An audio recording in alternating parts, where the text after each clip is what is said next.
Hi, welcome back. In today's video, we're gonna cover in 9 picks that we like. Um, yeah, I don't got much to say about that.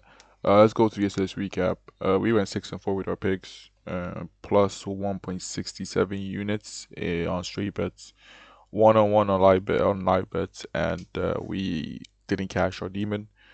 We have been trying to do some esports parlays, but we literally missed every single one by one leg, so it's kind of rough. So we lost a unit at 25 yesterday. Your 3 units profit was 0.42.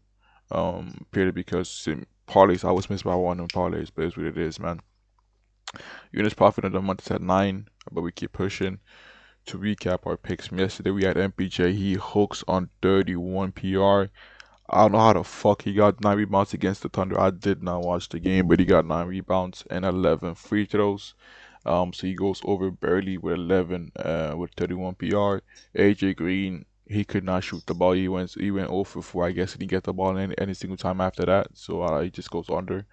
Tumani Kamara is a blowout. The Nuggets gave bell to ass to the Blazers, so he only plays 25 minutes, I think it was, or maybe something more. So he ends the game with 10 points, but obviously, if you play a bit more, obviously you expect him to cash with 13 points, but blowout happens. And Kawhi also ends with 4 rebounds, a bad read. He basically played the whole game. He went off injured in the fourth quarter, so yeah. And our live bets or demons, we had Davion Mitchell over 10 assists, ends with 7 assists. That did not cash. And our live bets, we had Benedict Mathurin over 22.5 points. He cashes. We had him to go over 30 points, but he got fouled out, so he ends up with 26, I think it was, with 3 minutes to go. So it's what it is. Um, yeah, and also my esports slips. I actually have two today. This is not slips I've had. It's in Swedish. Don't worry about it. We had this didn't cash. We missed by one, and this didn't cash. So we missed by one again. But today we got this. We got this 4 leg 11x, and we got this NBA slash RL slip. So if you want to tell that you can do that, it's my slips right here. Yeah, I watch a lot of Rocket League, so I was like, fuck it, let me share some Rocket League picks. So yeah, this is my picks right here. If you want to take that, you can take that. Anyways, let's go into our first picks. We've got Wendell Carter Jr. Where you at? Yeah, Wendell Carter Jr. over his rebounds at 7.5. Reason why he's playing against this Suns team. He gave up the 22nd most rebounds to his position. And Wendell Carter Jr. over the past 3 games has been rebounding good, even though he's been playing less minutes per se. He's played 25 minutes. He ended up with 8 rebounds. In this game, he played no more minutes, had 11 rebounds, and in this game, he had 8 rebounds on 18 chances. Against favorable matchups on the season, he's averaging 8.3 rebounds over this line in not a 15 games. This should be a close game, if you ask me. Both these teams should have blown out each other because the Magic have been, involved in blowouts over the past, 3 games. They've been blowing out teams, so he's been playing less minutes, so this game should be close. And when he plays his minutes, as you can see, he's averaging 8.3 rebounds. We haven't gone easily going over against this team. As you can see, recently centers haven't really been clearing the line against this team, so we're just hoping that he can clear this line for us. Because clearly in good matchups, he seems to go out over his rebounds. We haven't gone over 7.5 as my first pick. Um, we have no picks in this Pelicans game. I don't know. I'm not really feeling it. I was looking at Adam Boner over his points at 5.5. The matchup is great. Never mind, it's been bumped to 6.5. 5.5 just got bumped to 6.5.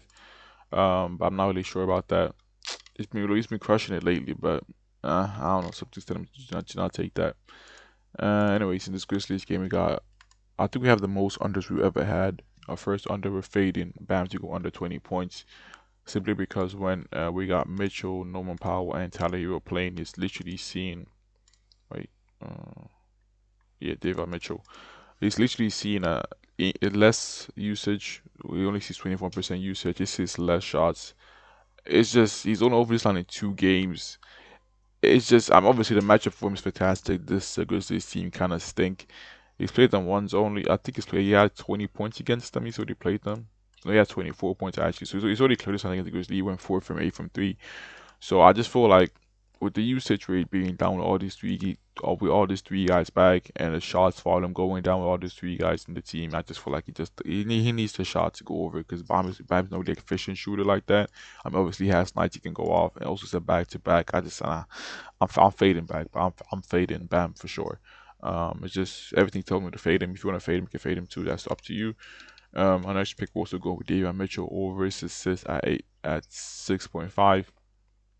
We took him last game with the Hawks. He had 7. We're taking him again. Only risk with this game, honestly, is blowout risk. So yeah. Anyways, with Tyler Hero and Norman Powell playing over this line in 6 out of 8 games. I was just putting the minutes. He's over this line and basically he's over this line in 6 out of 6 games when he sees the minutes. So whenever he plays the minutes, he's over this line in 6 out of 6 games. So yeah, it's just pretty much that. That's it, bro. That's literally it. Like his hit rate with both Norman Powell and Tyler Hero looks really good. And against his team, he's played on once. He only played 21 minutes and he had 6 assists. So yeah, once again, only risk with this prop is blowout. So if the Heat blow out the Grizzlies, then obviously it's pretty much chalked. But hopefully the Grizzlies can stay in this game and keep it close for David Mitchell to go over his assists at 6.5. I was looking at Tyler Hero to go over his points, but I'm just taking him a demon instead. I'll take him for 20 points as a demon. 16 points is really good. Tyler Hero to over his line every single game. He's been cooking this year. But I'm just taking the demon for 20 points because, as you can see, 20 points for Tyler Hero is literally like 100% hit rate at this point. Can my shit work? Damn. So, as you can see, literally over this line 10 out of 12 games averaging 22 points. So 20 point demon for Tyler Hero is so live. And then guys, in this Bulls game, we are fading Josh Giddey to go under. His PR at 19.5 has been bumped down. Matchup is just fat. It just absolutely sucks. He played last game. He played 21 minutes. If you put Josh Giddey for maximum 25 minutes, his hit rate goes down a ton. So you can see his hit rate when he plays 25 minutes is literally on this line in every single game. Let's say he plays 27 minutes, maximum 27 minutes. 27 minutes is literally still under this line quite a ton. So I'm fading him to go under against this Pistons team that has a really good defense. Where he gets most of his points, they rank second. Obviously, he can shoot the three too. They rank 8. Nah, I'm fading. I'm fading Josh Giddey, bro. He's not having a good game. He only had 9 PR against the Toronto Raptors. That's actually a worse defense. Worse defense than the Pistons. And going up against the better defense with the Pistons, I'm fading them for sure. I'm also fading Trey Jones to go under 9.5 points. It's been bumped down to 8.5. I still fade him. Matchups also sucks. He's played this team once. No, he's played this team 3 times actually. He's played this team 3 times, and he's gone over against this team in 2 games. In 32 minutes he had 12 points. In this game he had 30 minutes. He had 11 points. In this game he had 6 points in 30 minutes. He's not playing 30 minutes. He's playing 22 minutes, as you can see, because he's back from injury. So if you put it for 22 minutes against one of the best defenses, and he's literally barely went over against his team, and not barely went over against his team in both games that he's played 30 minutes, I'm definitely fading him to go under because this matchup once again is very tough. As you can see, with the second least points, where he gets most of his points, is just I'm fading him for sure. Next pick will also go with Kate Cunningham over his RA at 14.5. It's been bumped to 15.5. Only risk with this pop, honestly, at 14.5 is blowout risk once again because this Bulls team, I think the spread was a spread actually. It's a minus 10.5 spread for the Pistons, and the Bulls can't stay in the game, but it's likely. I don't know. We're just hoping that Kate Cunningham can catch us before the fourth quarter because we're doing in favorable matchups. As you can see, when he plays the minutes. When he plays at least 30 minutes when we're doing playing on the court, he's averaging 18 PRA. He's averaging 18 RA with doing on the court when he plays the minutes. So obviously, once again, our only risk with this prop is blowout risk. But if Cade sees at least 30 minutes, he should easily cash against the Bulls.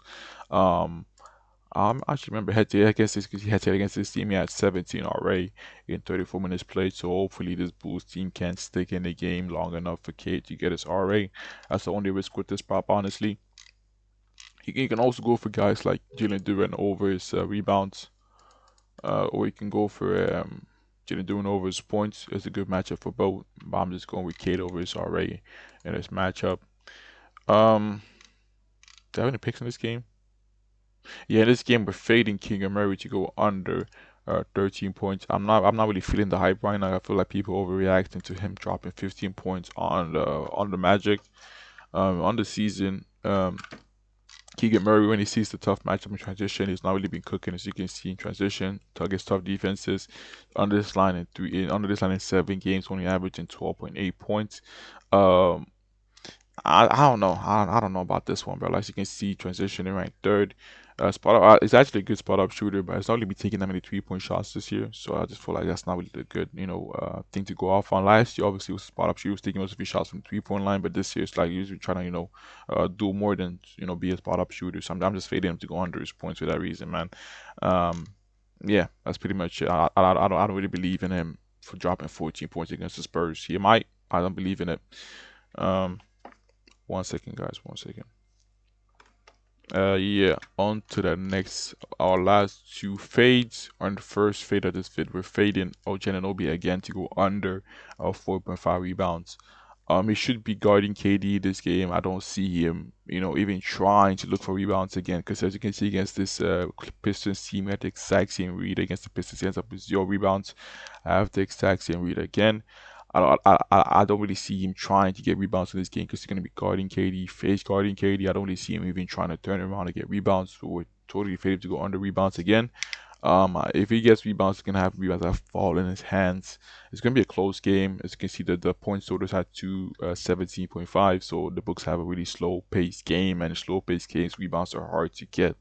And plus, OG be pretty much being on KD's ass the whole game. I'm fading him to go under his PAs and under his rebounds for sure.